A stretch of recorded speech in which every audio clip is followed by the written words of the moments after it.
Everyone, welcome back to my channel Study Toppers. मैं हूं श्वेता और आज हम लोग बहुत ही इम्पोर्टेंट टॉपिक देखेंगे। पिछले क्लास में हमने न्यूमेरिकल्स को देख लिया था। अब आगे का जो टॉपिक है उसको हम लोग स्टडी करेंगे। तो हमारा आगे का टॉपिक क्या है? रिफ्रैक्शन। अब तक हम लोग जो पढ़े हैं वो सारे रिफ्लेक्शंस पढ़े हैं, ठीक है। Reflections on plane mirror, reflection on concave और कॉन्वेक्स मिरर। तो अब हम लोग नेक्स्ट पढ़ेंगे रिफ्रैक्शन, ठीक है। रिफ्लेक्शन तो आप लोगों को याद होगा कि वो एक ऐसा फेनोमेना है जिसमें कि लाइट बाउंस बैक हो जाता है सेम डायरेक्शन में, यानी कि जिस तरफ से लाइट आया है, ठीक है, जिस तरफ से लाइट इंसिडेंट किया है, ठीक है, अगर उसी डायरेक्शन में लाइट अगर दोबारा से बाउंस बैक हो जाए, ठीक है, तो उसको हम लोग कहते हैं reflection. But refraction is different from reflection, ठीक है। क्या है डिफरेंस यहाँ पे? तो जरा आप देखिएगा क्या है। The bending of light from one medium to another medium is called refraction. याद रखिएगा कि अगर, ठीक है, एक लाइट अगर अपने सरफेस से, ठीक है, सरफेस जो मीडियम उसको प्रोवाइड किया गया, अगर उस मीडियम से वो एक मीडियम से दूसरे मीडियम में चला जाए, ठीक है, तो उसको हम लोग क्या कहते हैं? हम लोग उसको कहते हैं, उस फेनोमेना को कहा जाता है रिफ्रैक्शन, ठीक है। अगर लाइट एक मीडियम से दूसरे मीडियम में चला जाए, ठीक है, तो that phenomena is known as what? That phenomena is known as refraction, ठीक है। अब याद रखिएगा कि उस सरफेस को क्या कहेंगे कि जो दो मीडियम को, ठीक है, जो दो मीडियम को अलग करता है, ठीक है, उसको हम लोग कहते हैं इंटरफेस, ठीक है। याद रखेंगे कि वो सरफेस, ठीक है, जो कि क्या करता है? दो मीडियम को अलग अलग करता है, ठीक है, तो उसको हम लोग कहते हैं क्या? इंटरफेस कहते हैं। क्लियर? ठीक है। तो अब देखिए यहाँ पे एक फेनोमेना हमने दिखाया है, यहाँ पे सब कुछ वही है, ठीक है, थोड़ा सा चेंज है, ठीक है। देखिए एक इंटरफेस है, ठीक है, जिसपे कि क्या हुआ है? लाइट फॉल किया। लाइट जहाँ पे लाइट फॉल करेगा उस रे को क्या कहेंगे हम लोग? इंसिडेंट रे कहेंगे। जिस जगह पे फॉल करेगा वो क्या कहलाएगा? वो कहलाएगा पॉइंट ऑफ इंसिडेंस। एंड, ठीक है, याद रखेंगे यहाँ पे एक 90 डिग्री का एक 90 डिग्री का परपेंडिकुलर एक रे होता है जिसको कि क्या कहते हैं? नॉर्मल कहते हैं, ठीक है। और नेक्स्ट आप याद रखेंगे कि आफ्टर, ठीक है, जब इस इंटरफेस पे, ठीक है, क्या होगा? लाइट जब फॉल करेगा तो लाइट क्या होगा? ये रिफ्लेक्ट करने की जगह पे, ठीक है, क्या हो जाएगा? ये आगे, ठीक है, दूसरे मीडियम में चला जाएगा। तो इसको हम लोग क्या कहते हैं? रिफ्रैक्टेड रे, ठीक है। जो रे एक मीडियम से दूसरे मीडियम में जाएगा उस रे को क्या कहेंगे? रिफ्रैक्टेड रे। अब आइए यहाँ पे नॉर्मल और इंसिडेंट रे के बीच में जो एंगल बनेगा उसको क्या कहेंगे हम लोग? एंगल ऑफ इंसिडेंस कहेंगे, ठीक है। और जो एंगल नॉर्मल और रिफ्रैक्टेड रे के बीच में बनेगा उसको हम क्या कहेंगे? एंगल ऑफ रिफ्रैक्शन कहेंगे। तो इतनी चीजें आपको यहाँ पे क्लियर होंगी। और एक चीज याद रखिएगा कि इस केस में जब, यानी कि वैसा रिफ्रैक्टिव इंडेक्स याद रखेंगे जिस मीडियम का रिफ्रैक्टिव इंडेक्स कम होगा उसको हम लोग कहते हैं रेयर, ठीक है। और जिस मीडियम का रिफ्रैक्टिव इंडेक्स ज्यादा होगा उसको कहेंगे हम लोग डेंसर। तो अब देखिए यहाँ पे कि एंगल यहाँ पे क्या ये चीज हम लोग आगे पढ़ेंगे, ठीक है। तो ये चीज यहाँ पे रेयर से डेंसर में जाएगा तो जो लाइट है वो क्या होगा? वो बेंड करेगा टुवर्ड्स नॉर्मल। इसलिए मैंने यहाँ पे लिखा है, यहाँ पे एंगल आई जो है वो बड़ा है in comparison to angle R. अब आइए एक चीज पढ़ते हैं, रिफ्रैक्टिव इंडेक्स, ठीक है। यही रिफ्रैक्टिव इंडेक्स किसी भी रिफ्रैक्टिव इंडेक्स से किसी भी सब्सटेंस का, किसी भी मीडियम का जो रिफ्रैक्टिव इंडेक्स है वही रिस्पॉन्सिबल होता है for the process of refraction, ठीक है। याद रखिए कि अगर सरफेस पीछे से पॉलिश्ड ना हो, ठीक है, तो वो क्या करेगा? वो रिफ्रैक्शन करेगा। जैसे कि अगर बात करें एक ग्लास स्लैब की, ठीक है, तो ग्लास स्लैब पीछे से अगर पॉलिश्ड नहीं है तो वो क्या करेगा? में रिफ्रैक्शन होगा क्योंकि लाइट जो है एक मीडियम से दूसरे मीडियम में जाएगा। लेकिन एक चीज आप याद रखेंगे कि अगर वही स्लैब को हम लोग पीछे से पॉलिश कर दें, ठीक है, तो वो क्या बन जाता है? बन जाता है मिरर। तो आइए किसी भी सब्सटेंस का, किसी भी मीडियम का क्या होता है? एक रिफ्रैक्टिव इंडेक्स होता है जिसके कारण ही रिफ्रैक्शन का प्रोसेस होता है। तो आप रिफ्रैक्टिव इंडेक्स है क्या, तो याद रखेंगे कि ये एक तरह का रेशियो है जो कि, ठीक है, जो किसका होता है, तो speed of light in vacuum to the speed of light in that medium. ठीक है, याद रखेंगे कि speed of light in vacuum to the speed of light in that medium, ये आपको याद रखना है। म्यू बराबर क्या होता है, यानी कि रिफ्रैक्टिव इंडेक्स बराबर क्या होता है, C बाई V। ठीक है, ये चीज आपको याद रखना है। और इसके बेसिस पे हम लोग कुछ अभी क्वेश्चंस देखते हैं, कुछ क्वेश्चंस हम लोग यहाँ पे करेंगे।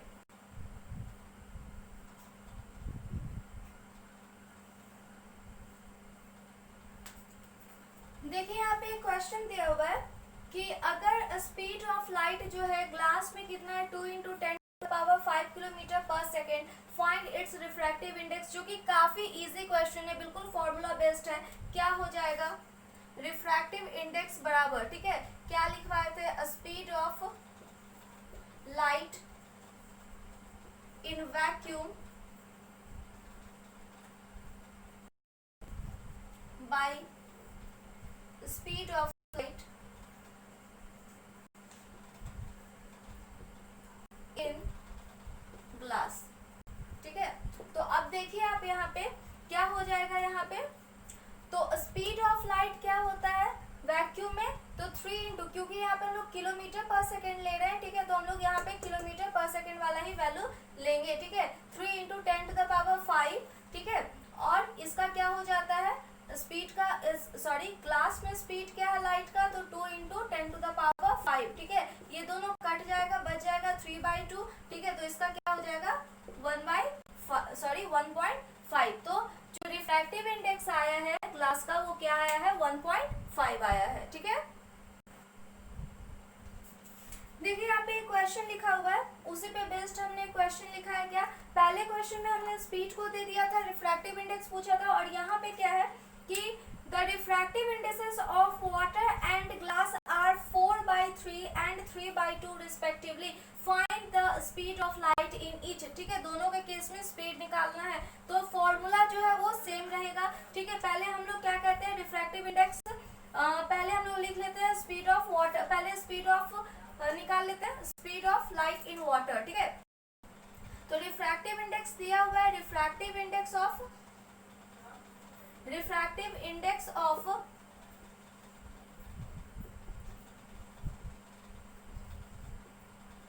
वाटर कितना दिया हुआ है, 4/3। फॉर्मूला क्या है मेरे पास, तो निकाल लेते हैं भाई, म्यू बराबर क्या होता है, C/V।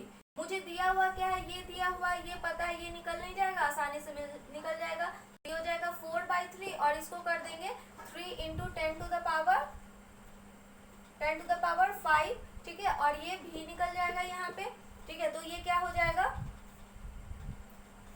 भी बराबर हो जाएगा यहाँ पे 9/4 × 10⁵। इसको जब हम सॉल्व करेंगे तो सॉल्व करने पे क्या आ जाएगा, 2.25 आएगा। ठीक है, तो ये इसका हो गया क्या, रिफ्रैक्टिव इंडेक्स। तो वाटर, स्पीड हो जाएगा 5 × 10 किलोमीटर पर सेकेंड। ठीक है, क्योंकि हमने यहाँ पे जो लिया था वो किलोमीटर पर सेकेंड में लिया था, तो स्पीड आ गया क्या, वाटर का स्पीड, वाटर में लाइट का स्पीड क्या होता है, 2.25 × 10⁵ किलोमीटर पर सेकेंड। अगला देख लेते हैं। ठीक है, अगला क्या है, रिफ्रैक्टिव इंडेक्स बराबर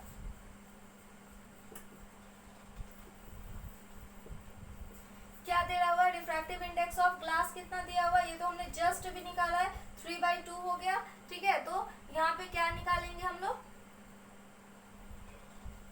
म्यू बराबर C/V। ठीक है, किसका निकालना है, ग्लास का निकालना है, यहाँ पे वाटर का निकालना था, तो हम लोग निकाल लेते हैं।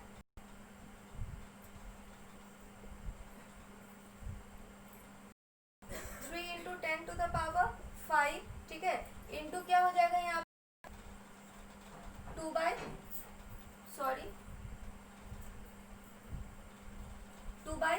ठीक है, ये कट जाएगा और आ जाएगा 2 × 10⁵ किलोमीटर पर सेकेंड। तो ये आ गया आपका क्या, speed of light in glass.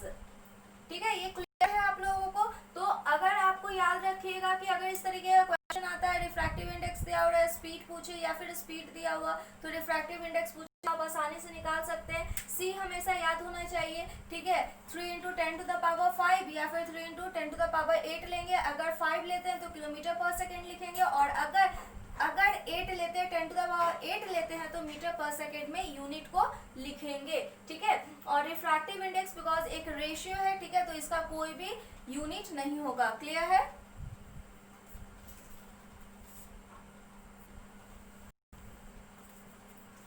देखिए, अब हम लोग आते हैं, कभी कभी ऐसा भी क्वेश्चन रहता है कि दो मीडियम का रिफ्रैक्टिव इंडेक्स दिया हुआ रहता है और रिलेटिव रिफ्रैक्टिव इंडेक्स पूछा जाता है। सॉरी, दो मीडियम का स्पीड दिया हुआ रहेगा। ये भी हो सकता है, दोनों क्वेश्चन हो सकते हैं, या तो रिफ्रैक्टिव इंडेक्स दोनों मीडियम का दिया हुआ रहेगा, या फिर हो सकता है कि दोनों मीडियम का जो है स्पीड ऑफ लाइट दोनों मीडियम का दिया हुआ रहेगा, और तब रिलेटिव रिफ्रैक्टिव इंडेक्स पूछा जाता है। तो आइए इसको हम लोग बनाते हैं। कैसे बनाएंगे? तो देखिए, if the speed of light in two mediums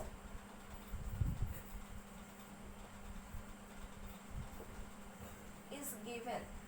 ठीक है, मान लेते हैं पूछा जाता है, अगर दूसरा मीडियम है, ठीक है, तो कैसे निकालेंगे? तो याद रखेंगे, रिफ्रैक्टिव इंडेक्स बराबर क्या हो जाएगा, रिलेटिव रिफ्रैक्टिव इंडेक्स बराबर क्या हो जाएगा, फॉर्मूला क्या निकलेगा? ठीक है, फॉर्मूला क्या निकलेगा? तो देखिए, हम लोग उसको करके देख लेते हैं। सी बाई भी होता है, तो ठीक है, एक मीडियम का हम लोग ले लेंगे, ठीक है, सी बाई भी। ठीक है, दूसरे मीडियम का सी बाई भी ले लेंगे, हो गया। ठीक है, अब ये दोनों तो आएगा, क्योंकि ये दोनों रेशियो में है, तो ये सॉल्व करके क्या आ जाएगा, इस तरीके से आ जाएगा। ठीक है, तो अगर जब भी रिलेटिव रिफ्रैक्टिव दो मीडियम्स दिया हुआ रहे और रिलेटिव रिफ्रैक्टिव इंडेक्स पूछा जाए, तो हम लोग क्या करेंगे, याद रखिएगा, V2/V1। ठीक है, जैसे कि अगर मान लीजिए कि अगर आपसे कहा जाए कि the speed of light in water is इतना, the speed of light in glass is इतना, what is the relative refractive index? तो याद रखिएगा, क्या करेंगे, जो बाद में दिया हुआ है उसका स्पीड पहले लिख देंगे, जो पहले दिया हुआ है उसका स्पीड नीचे में लिख देंगे। ठीक है, और तब डिवाइड करेंगे। इस पे हम लोग क्वेश्चन एक देखते हैं। ठीक है, अभी फिलहाल आप इस चीज को याद रखिएगा। और उसी तरीके से अगर रिफ्रैक्टिव इंडेक्स भी दिया जाए तो उसको हम लोग कैसे करेंगे, if the refractive index of two mediums are given. ठीक है, तो क्या होगा, तो याद रखेंगे, रिलेटिव रिफ्रैक्टिव इंडेक्स बराबर हो जाएगा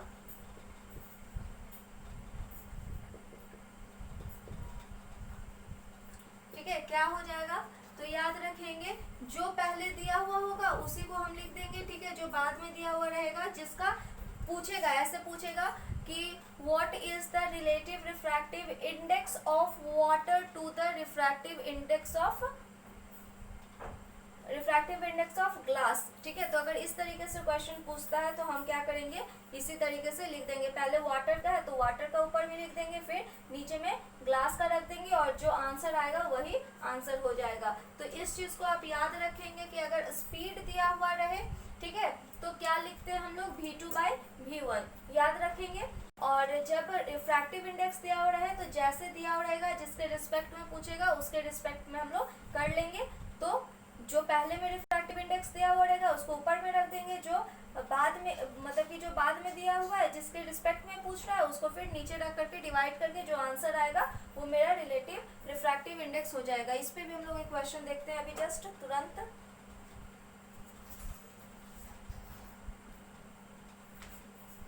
देखिए, यहाँ पे एक क्वेश्चन दिया हुआ है। क्वेश्चन क्या दिया हुआ है कि find index of air with respect to water. ठीक है, और वाटर का रिफ्रैक्टिव इंडेक्स दिया हुआ है। ठीक है, तो किसके रिस्पेक्ट में पूछ रहा है, वाटर के रिस्पेक्ट में पूछ रहा है, तो रिलेटिव रिफ्रैक्टिव इंडेक्स क्या हो जाएगा।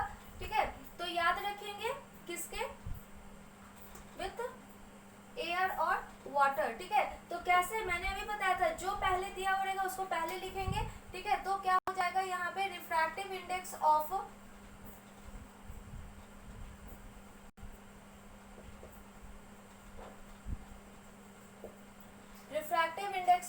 Air by refractive index of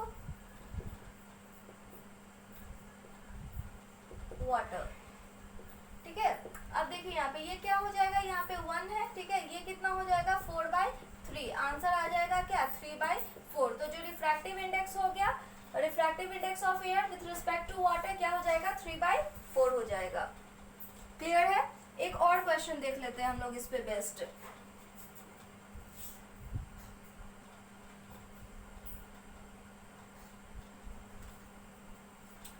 देखिए आइए आज हम लोग फिर एक क्वेश्चन देखते हैं। अभी यहाँ पे क्या दिया हुआ है कि डायमंड का रिफ्रैक्टिव इंडेक्स कितना है 2.42 है, ठीक है।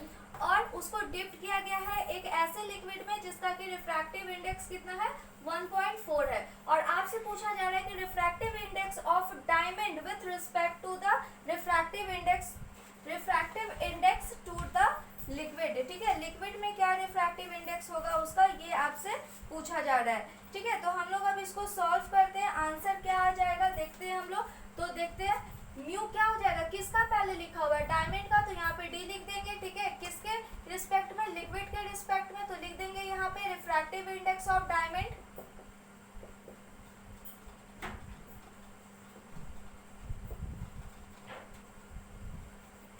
बाय क्या हो जाएगा रिफ्रैक्टिव इंडेक्स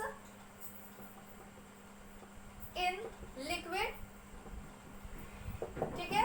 इसके बाद देखिए 2.42 जब लिखेंगे और फिर इसको डिवाइड कर देंगे किससे 1.4 से, जब आप इसको सॉल्व कीजिएगा तो ये आएगा 1.73, ठीक है। तो जो रिलेटिव रिफ्रैक्टिव इंडेक्स जो होगा वो क्या हो जाएगा 1.73, ठीक है।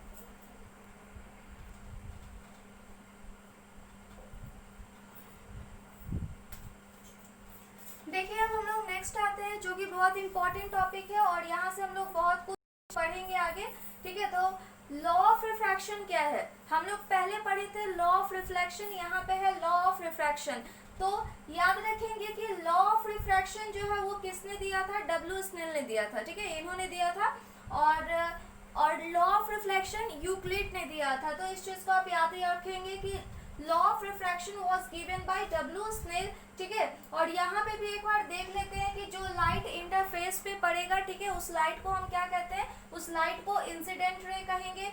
जो लाइट एक मीडियम से दूसरे मीडियम में जाएगा that is called the refracted ray. दोनों के बीच में एक परपेंडिकुलर लाइन होगा, दैट परपेंडिकुलर रे और line is known as normal, ठीक है। The angle between incident ray and normal is called angle of incidence and the angle formed between the normal and refracted ray is called as angle of refraction, ठीक है। तो ये चीज आप लोगों को क्लियर होगी। अब लॉ क्या दिया गया था वो देखते हैं। दो लॉ दिया गया था, क्या दिया गया था, पहला लॉ याद करना बिल्कुल भी डिफिकल्ट नहीं है, जो वहां पे था सेम था, सिर्फ यहाँ पे रिफ्लेक्टेड की जगह पे रिफ्रैक्टेड हो जाएगा। तो याद रखेंगे कि जो भी रे है, ठीक है, इंसिडेंट रे हो, रिफ्रैक्टेड रे हो, नॉर्मल हो, पॉइंट ऑफ इंसिडेंस हो, ठीक है, ये सारे क्या होंगे एक ही प्लेन पे लाई करेंगे, ठीक है। यानी कि ये सारे जो होंगे एक ही प्लेन में होंगे, ठीक है। ये पहला मेरा रूल है कि इंसिडेंट रे, रिफ्रैक्टेड रे, नॉर्मल, पॉइंट ऑफ इंसिडेंस, ठीक है, ये सारे जो होंगे सेम प्लेन पे ही लाई करेंगे। दूसरा क्या कहता है, दूसरा कहता है कि angle of incidence to the angle of reflection is constant, ठीक है। कि हमेशा याद रखेंगे कि एंगल ऑफ इंसिडेंस और एंगल ऑफ रिफ्लेक्शन कभी भी एक दूसरे के बराबर नहीं होंगे। उसमें क्या होता था, angle of incidence is equal to angle of reflection, but here angle of incidence is not equals to angle of refraction. जब भी हम इन दोनों को डिवाइड करेंगे we always got a constant, ठीक है, हम एक कांस्टेंट को पाएंगे, ठीक है। और एक बच्चे ने मुझसे पूछा था कि मिस कांस्टेंट का मतलब क्या होता है, तो कांस्टेंट का मतलब आप याद रखिएगा कि 1 के अलावा कोई दूसरा अगर नंबर आता है, ठीक है, तो क्या कहलाएगा वो क्या कहलाएगा, वो कहलाएगा कांस्टेंट, ठीक है। तो इसका करके हम लोग निकालते हैं, ठीक है, यहाँ पे दिया हुआ रहेगा। और ये कांस्टेंट याद रखिएगा, ये कांस्टेंट होता है किसके बराबर, तो कांस्टेंट होता है रिफ्रैक्टिव इंडेक्स के बराबर। Sine i to the sin r is equals to constant and this constant is called mu, ठीक है, यानी कि रिफ्रैक्टिव इंडेक्स, ठीक है। तो जो भी sine i by sine r r होगा, ठीक है, वो किसके बराबर होगा, तो उस मीडियम के रिफ्रैक्टिव इंडेक्स के बराबर होगा। तो इस चीज को आप लिख लेंगे यहाँ पे, sine i by sine r is equals to refractive index, ठीक है। इस पे भी हम लोग अभी एक क्वेश्चन, अभी सिर्फ एक ही क्वेश्चन देखेंगे, बाकी का क्वेश्चन हम लोग नेक्स्ट क्लास में देखेंगे। तो फिलहाल अभी इस पे एक क्वेश्चन देख लेते हैं छोटा सा।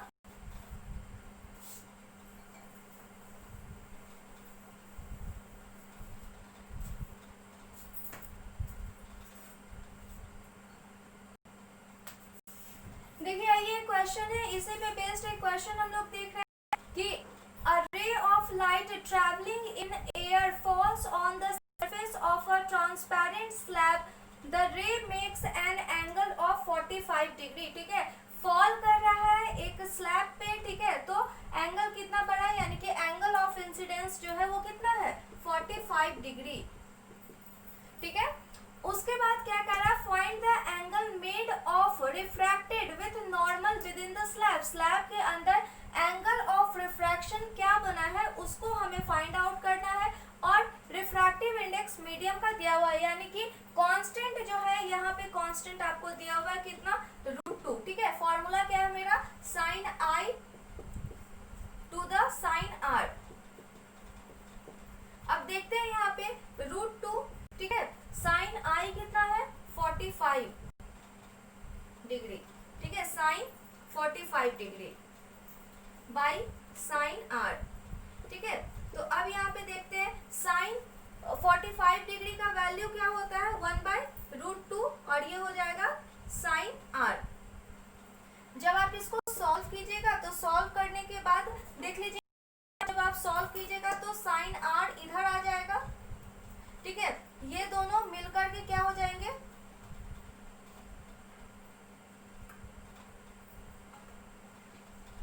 ठीक है, इस तरीके से हो जाएगा। क्योंकि यहाँ पे आएगा ये क्या है, डिवाइड में, ये डिवाइड में आएगा, ठीक है। तो जब आप डिवाइड करते हैं तो क्या होता है, मल्टीप्लाई में कन्वर्ट होगा, 1/√2 हो जाएगा, यानी कि आंसर आ जाएगा कितना, 1/2। तो याद रखेंगे साइन में 1/2 वैल्यू किसका आता है, 30 डिग्री का। तो साइन आर बराबर क्या हो जाएगा, साइन 30 डिग्री, ठीक है। तो आर बराबर कितना हो गया, 30 डिग्री। तो इस तरीके से हमें पता चल गया कि जो मेरा एंगल ऑफ रिफ्रैक्शन है वो कितना है, 30 डिग्री। तो आज का जो सेशन है हम लोग यहीं पे स्टॉप करते हैं। बाकी के जो टॉपिक्स होंगे हम लोग अगले क्लास में देखेंगे, और इसके आगे हम लोग बहुत चीज पढ़ेंगे। अभी बेंडिंग ऑफ लाइट जो है रेयरर से डेंसर में, अगर म्यू जो होगा वो बड़ा, μ1 बड़ा होगा μ2 से तो क्या होगा, μ2 अगर छोटा है μ1 से तो क्या होगा, ठीक है। अगर लाइट नॉर्मल पे ही फॉल कर जाएगा तो क्या होगा, इस चीज को पढ़ेंगे। फिर उसके बाद कल हम लोग लेंस को पढ़ेंगे, सॉरी लेंस को नहीं, इसके बाद हम लोग थोड़ा पढ़ेंगे ग्लास स्लैब में, ठीक है, जो एंगल ऑफ इमर्जेंस है और रिफ्रैक्टेड रे है, ठीक है, lateral display, sorry angle of emergence, emergent रे और लैटरल डिस्प्लेसमेंट लेंस को स्टडी करेंगे। तो कल के क्लास का मैं टॉपिक आज आप लोगों को बता दे रही हूँ कि ये सब होगा, ठीक है।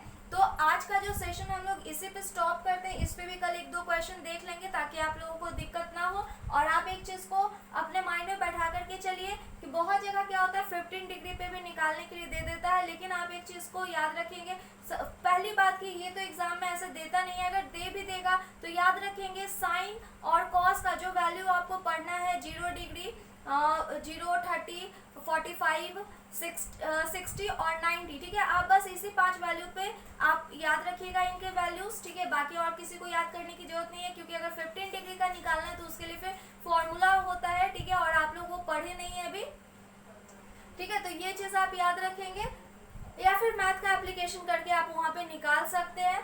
तो हम लोग आज का जो सेशन है यहीं पे स्टॉप करते हैं। जो भी मेरे चैनल पे नए हैं प्लीज़ मेरे चैनल को लाइक कीजिए, सब्सक्राइब कीजिए और अपने फ्रेंड्स के साथ शेयर कीजिए। मेरा टेलीग्राम चैनल भी है, आप चाहे तो स्टडी टॉपर्स के टेलीग्राम चैनल पे भी जुड़ सकते हैं। वहाँ पे भी हम लोग रेगुलर टेस्ट लिया करते हैं शाम को 8 बजे। तो आप लोग चाहे तो वहाँ पे ज्वाइन कीजिए। वहाँ पे आप ज्वाइन करने के बाद आपको हर एक शाम को एमसीक्यू टेस्ट होते हैं, ठीक है।